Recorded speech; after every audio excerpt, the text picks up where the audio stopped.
মোৰ নাম অভিজ্ঞান বৰা। মই যোৰহাট ডিষ্ট্ৰিক্টৰ পদুমনি জাপিয়াজীয়া গাঁৱৰ হয়। মই ডন বস্কো স্কুলৰ ক্লাছ 9ত পঢ়ি আছোঁ। মই পাঞ্জা খেলিছিলোঁ। গুৱাহাটী চাউথ পইণ্ট স্কুলত খেলিছিলোঁ। 29 জুলাইত হৈছিলে। 29 জুলাইত যোৱা মাহৰ 42 second national arm racing championship আছিলে। তাত আছাম হৈ খেলিছিলোঁ। মই নেশ্যনেল হৈছিলে। মই চিলভাৰ মেডেল পাবলৈ সক্ষম হৈছোঁ। মই শিৱসাগৰ হৈ খেলিছিলোঁ। পূৰ্বাঞ্চল জিমত মই প্ৰেক্টিছ কৰা হয়।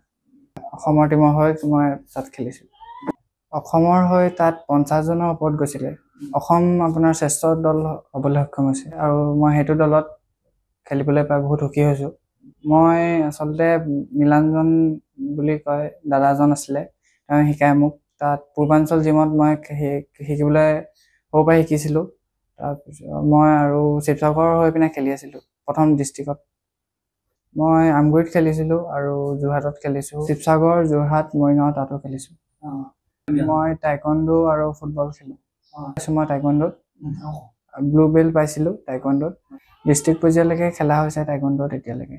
ফুটবলো তেনেকৈ খেলা যায় আৰু। মোৰ নাম অভিজ্ঞান বৰা। মই যোৰহাট ডিষ্ট্ৰিক্টৰ পদুমনি জাপিয়াজীয়া গাঁৱৰ হয়। মই ডন বস্কো স্কুলৰ ক্লাছ 9ত পঢ়ি আছোঁ। মই পাঞ্জা খেলিছিলোঁ। গুৱাহাটী চাউথ পইণ্ট স্কুলত খেলিছিলোঁ। 29 জুলাইত হৈছিলে।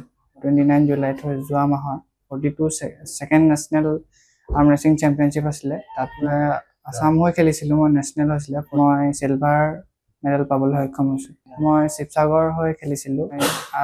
পূৰ্বাঞ্চল জিমত মই প্ৰেক্টিছ কৰা হয়। অসমৰ টীমৰ হৈ মই তাত খেলিছিলোঁ। অসমৰ হৈ তাত 50 জনৰ ওপৰত গৈছিলে। অসম আপোনাৰ শ্ৰেষ্ঠ দল হ'বলৈ সক্ষম হৈছে আৰু মই সেইটো দলত খেলিবলৈ পাই বহুত সুখী হৈছোঁ।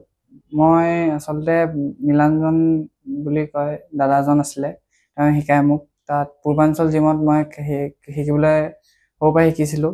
তাৰপিছত মই আৰু শিৱসাগৰ হৈ পিনে খেলি আছিলোঁ প্ৰথম ডিষ্ট্ৰিক্টত। মই আমগুৰিত খেলিছিলোঁ আৰু যোৰহাটত খেলিছোঁ। শিৱসাগৰ, যোৰহাট, মৰিগাঁও তাতো খেলিছোঁ। মই টাইকোৱাণ্ডো আৰু ফুটবল খেলোঁ।